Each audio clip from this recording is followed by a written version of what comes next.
Part 1.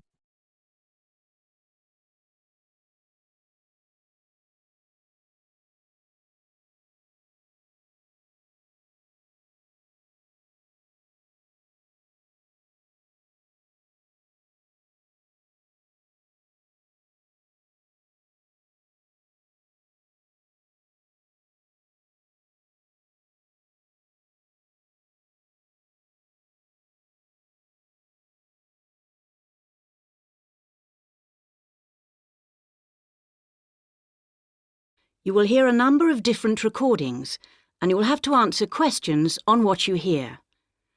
There will be time for you to read the instructions and questions, and you will have a chance to check your work. All the recordings will be played once only. You will hear a telephone conversation between a travel agent and a company that organises tours. First, you have some time to look at questions 1 to 5.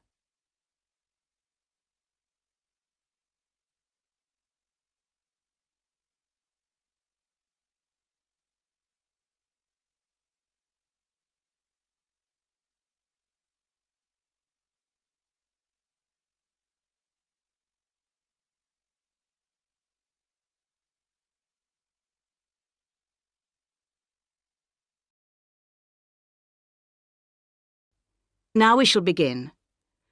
You should answer the questions as you listen, because you will not hear the recording a second time. Listen carefully and answer questions 1 to 5. Hello, Sydney Harbour Bridge Climb. Michael speaking. Oh, hi. It's Julia calling from Hotspots Travel in Seattle in the United States. Good afternoon. Or should I be saying good evening? Well, it's good morning, in fact. Oh, of course. You're a day ahead of us, aren't you? So, what's the time over there in Australia? 9:30 or 10? It's 9 in the morning. And how can I help you? Well, I've got some clients who would like to climb your harbour bridge when they come to Sydney. That is open to tourists, isn't it? Absolutely. It sounds like a fantastic thing to do, but I do have a couple of questions before I go ahead with any bookings. Sure. First question, are there any restrictions on the number of people who can do the climb at the same time? I only ask because we've got a group of 18 people who want to do this together. Well, there's actually a limit of 12 people for every climb, so we'd have to split them up, I'm afraid. 12 in one group, and then the other 6 could join a later group. The tours go every 10 minutes, so they wouldn't be far behind. Okay, that sounds fine. And what's the cost? I had a look on your website, but I just want to confirm the prices. Well, there are a couple of different rates depending on when you want to go. During the week, it's $169. Is that American dollars? No, Australian dollars, so that's a little less. And it costs $189 at the weekends.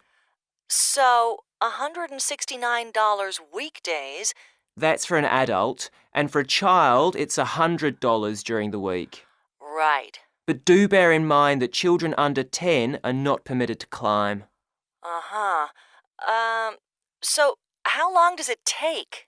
The whole experience takes just over 3 hours, so you'll need to allow the whole morning. Wow. So will they be climbing for all that time? No. The climb itself is shorter than that. The first hour involves a comprehensive safety briefing and demonstration on the ground. Uh-huh. And after the briefing, they'll spend approximately 1 hour getting to the top of the bridge, and then another hour to come back down. Right, I see. And if you don't mind my asking, is it safe? Have you had anybody fall off? Well, safety is our number one priority. Everyone wears a safety harness while they're doing the climb. It's quite secure. Oh, good. And the view must be fantastic from up there. Great for taking photos. Yes, the view is fantastic, but you're not actually permitted to carry cameras on you, I'm afraid. Oh, that's a shame. Why's that? Because there's a risk of dropping them down onto the cars below, and that could be very dangerous. Uh-huh. So, does that mean we don't have any photographic record of the climb? No, not at all. We have our own photographer who goes with you and takes lots of shots, and we then provide you with one free photo when you get back down. And they can buy more, of course, if they like. That's up to them.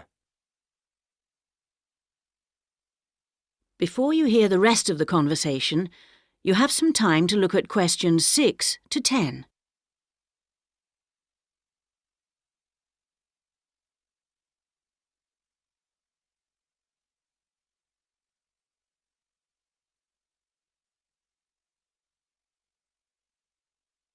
Now listen and answer questions 6 to 10.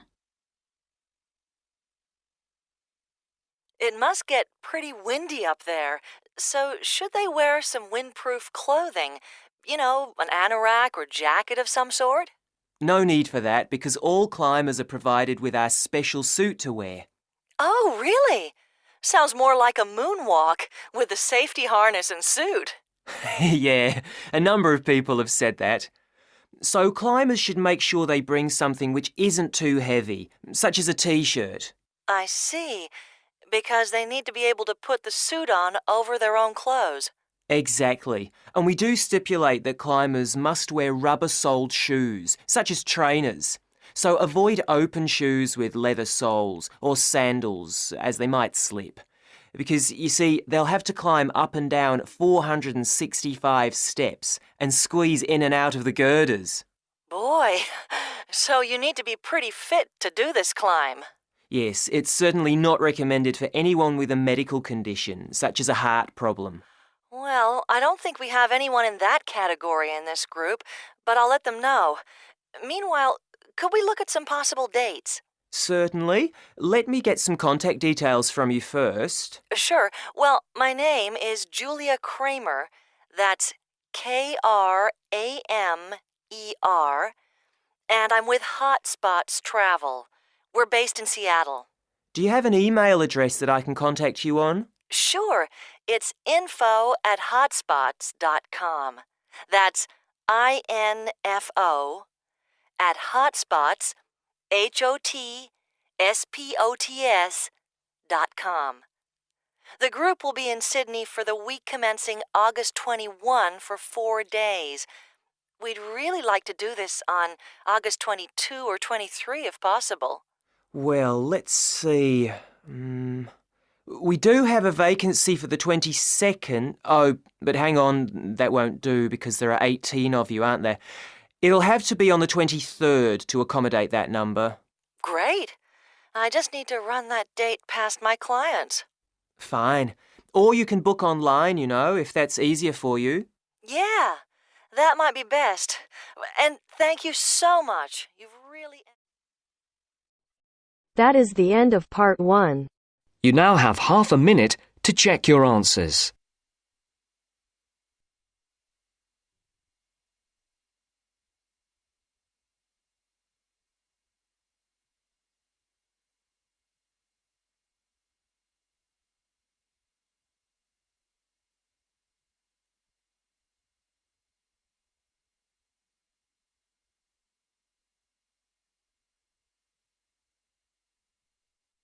Now turns to part 2. Part 2. You will hear an extract from a talk about clocks. First, you have some time to look at questions 11 and 12.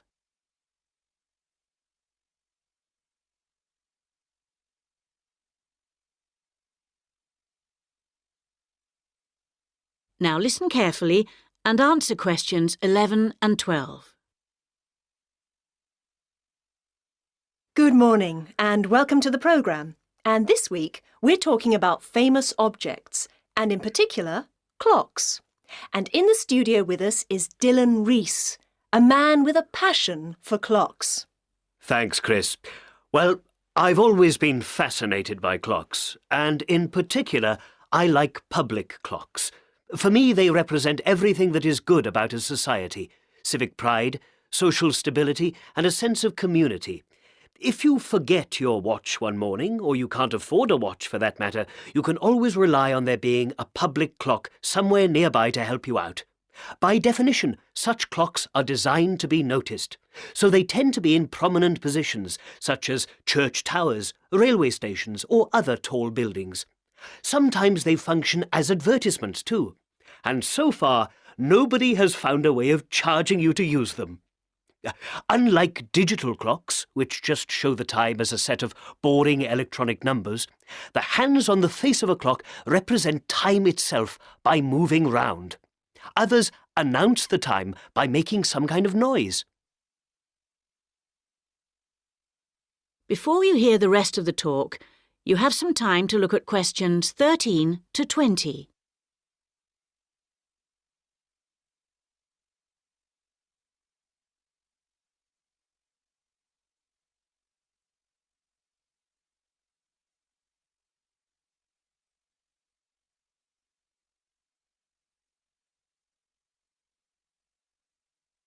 Now listen and answer questions 13 to 20. For today's programme, I've selected 4 clocks from 4 different countries to share with you. I suppose the most famous clock has to be the clock tower at the north-east end of the Houses of Parliament in Westminster in London. Most people know it as Big Ben, but this is actually only a nickname for the main bell rather than the clock itself. The clock first went into service in September 1859. The main bell, which weighs 13.8 tons, is the biggest bell in England. It rings every hour on the hour. It also has 4 smaller bells, which ring on the quarter hour. You find it on things like postcards, biscuit tins, tourist brochures, and I think that's what I love about it, the fact that it's so very well known. My next clock is very different and certainly much smaller. You'll find it in the suburb of Gastown in Vancouver in Canada. It's unusual in that it's powered by steam and is known quite simply as the steam clock. The steam comes from a system of pipes running under the ground which also provide heating for many of the buildings in the square.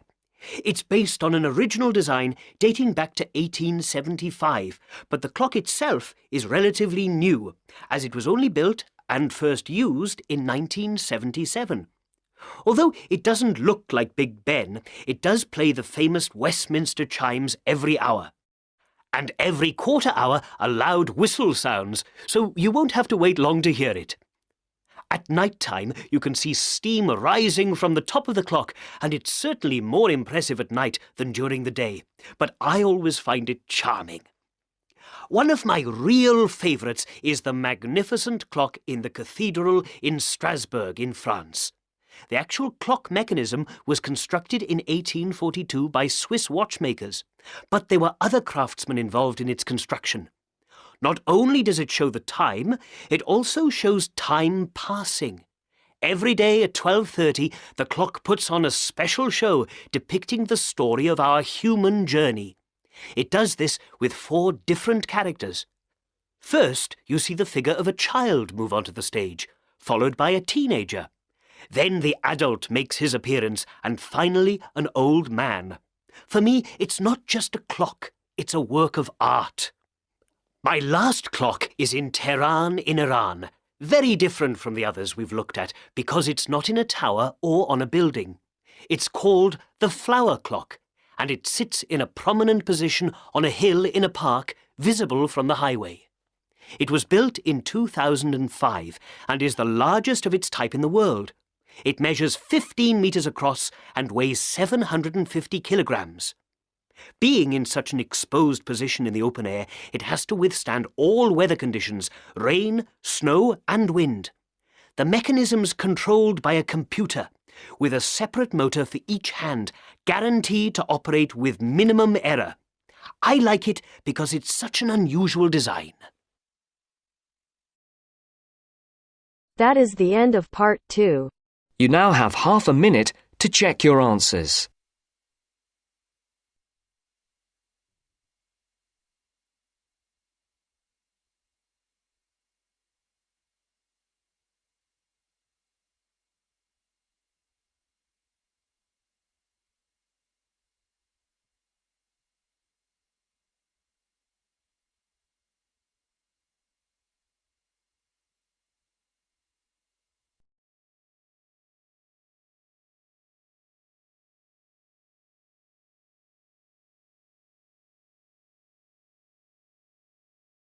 Now turns to part 3. Part 3. You will hear a tutor and 2 students discussing preparations for a fieldwork project. First, you have some time to look at questions 21 to 26.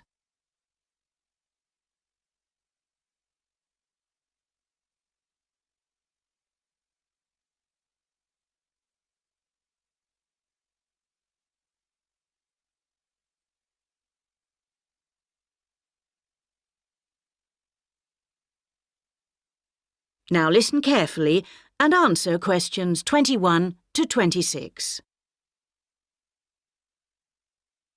So, today, we're going to prepare the ground for the fieldwork project that you need to do for your midterm assessment.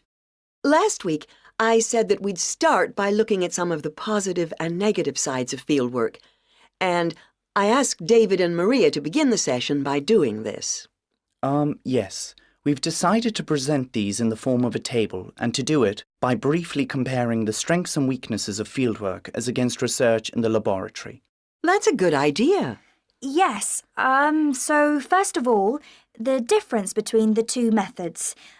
Research in the field, and by that we mean research in what's termed a real-life situation, is, well, a lot of family research, for example, is field-based, because you need to have your subjects behaving as they would normally.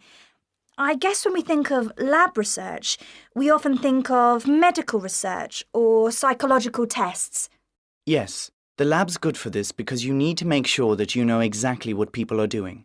So this is a major strength of lab work, which we've highlighted. The lab provides a controlled environment. Yeah, you can really make sure that the variable that you want to study is isolated.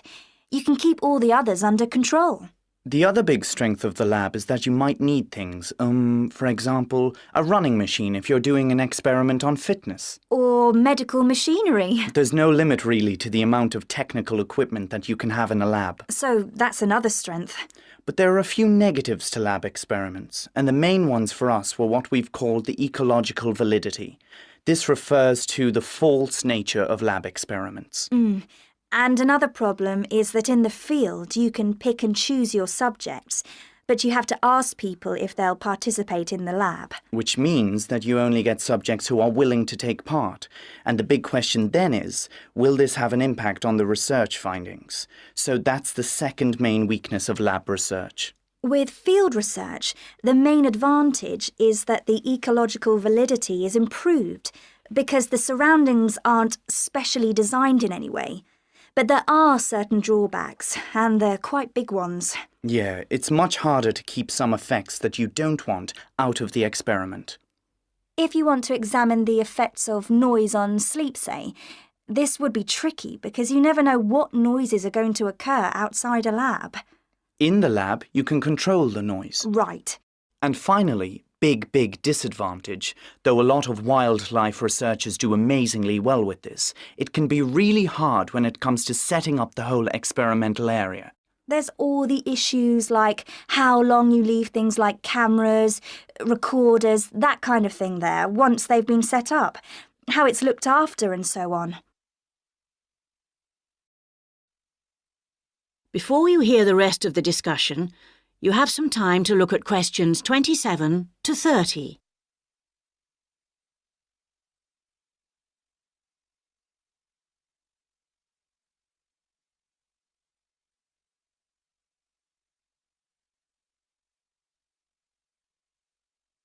Now listen and answer questions 27 to 30.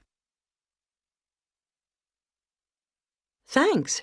That's a very clear overview.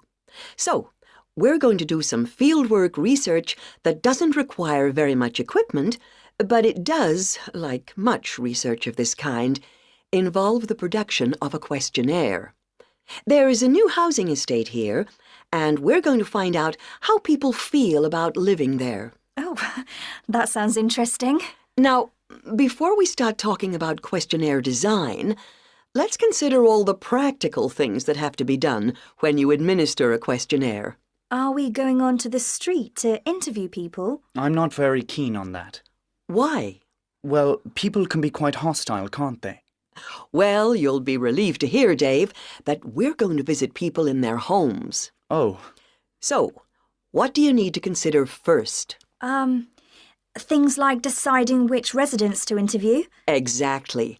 And you can't just do it in a random way, go out and deliver it and think you'll remember who had one. And presumably you can't cover all the occupants. That would be too many. So do you have to write down which households have been given a questionnaire? Yes. And the best thing is to set up a database to do this.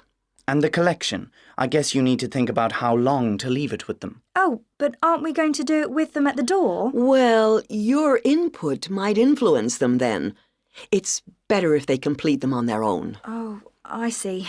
So, when you design the questionnaire, you need to have an idea about the sort of information you want and how long you want to give them to respond. Like how well they get on with their neighbours. They wouldn't know that straight away, would they? No. So, you have to give them long enough to find out. Okay. Now, let's go on to the questionnaire design, I think. Now, this is a really important...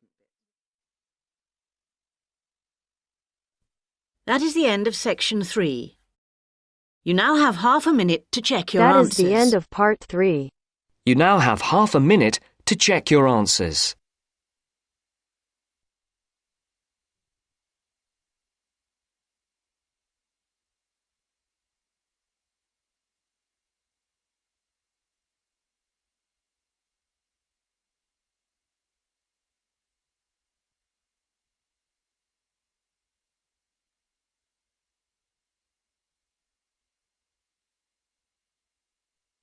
Now turn to section 4. Part 4.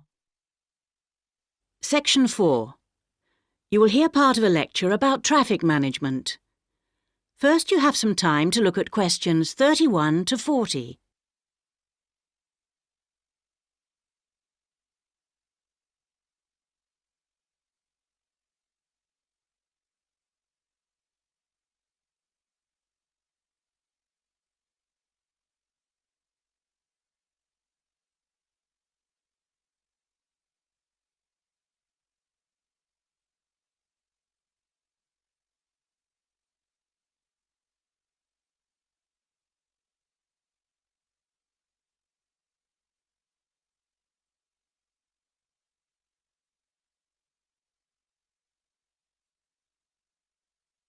Now listen carefully and answer questions 31 to 40. I'd like you to give a warm welcome to our guest speaker today, Dr. Carl Wingfield from the Faculty of Engineering. Dr. Wingfield is an expert in road systems, and he's going to talk to us about the use of technology in traffic management and the effects that this technology is having on our lives. Thank you very much, Irene. Well, let me start by asking, hands up everyone who came here today by car. Looks like about half of you. And hands up those of you who went through a set of traffic lights on your way here, or passed a speed camera, or used a toll road. Most of you, in fact. So whether you like it or not, you've left an electronic data trail behind you. And this means that first, the traffic authorities can track where your car has been today, and second, at what time you made the journey. The question is this a good or a bad thing? Well, the transport authorities think it's a good thing. They say that their tracking systems, and by that I mean speed cameras, red light cameras, e-tags for tolls and bridges, are for our own good. They argue that there's an urgent need to reduce the number of traffic accidents on our roads, and the technology is being used to encourage safe driving. They also say, and I think everyone who's ever been stuck in traffic before would have to agree on this one, that they need to manage the increasing volumes of traffic more efficiently by keeping the traffic flowing smoothly to minimise traffic jams. And there are some other advantages which have less to do with traffic and more to do with law and order. The road traffic authorities and in particular the police, are keen to tackle the increasing problem of car theft by making it harder for thieves to steal cars in the first place and easier to find the cars after they've been stolen. So, let's have a look at what's happening in a number of other countries. In the UK, a company has come up with the idea of E-plates. These are electronic number plates that have a radio frequency identification tag. That's an RFID embedded in them, which acts as a tracking device. These RFID tags transmit a unique code that can't be seen or removed from the car, but which allows the car to be tracked from a considerable distance. The manufacturers say that a single reader at the roadside can identify dozens of vehicles fitted with an E-plate, and they can do this from as far away as 100 metres or approximately 300 feet. One potential problem, however, is that they might not last as long as the cars themselves, because the E-plates have a battery life of 10 years. So, how do countries feel about E-plates? The E-plates project has been under development in the UK for the past 3 years at a cost of more than £1 million and is currently being trialled there. The British government is extremely interested in the idea of E-plates to replace standard registration plates, and other governments are taking note too. Officials in the United States say they'll be watching the British trials closely as they contemplate the introduction of the plates to make vehicles electronically trackable for all the reasons we've mentioned already. However, at this stage, they say they will wait to see what the outcome of the UK trial is before they make a decision. In Malaysia, the government is going ahead with E-plate trials, and they plan to implement the system in 2 stages, starting with new cars, followed by those already on the road. They see this technology as being state-of-the-art and are convinced that it will bring many advantages. Here in Australia, we're biding our time on the question of E-plates. Although we've embraced the electronic toll systems with great enthusiasm, and most cars are now fitted with an E-tag on the windscreen. I know there have been high-level discussions, but so far the Australian traffic authorities say they do not intend to trial E-plates. We do anticipate, however, that by the year 2012, all new vehicles will be equipped with GPS satellite navigation systems as a standard fitting. That is the end of part 4. You now have half a minute to check your answers.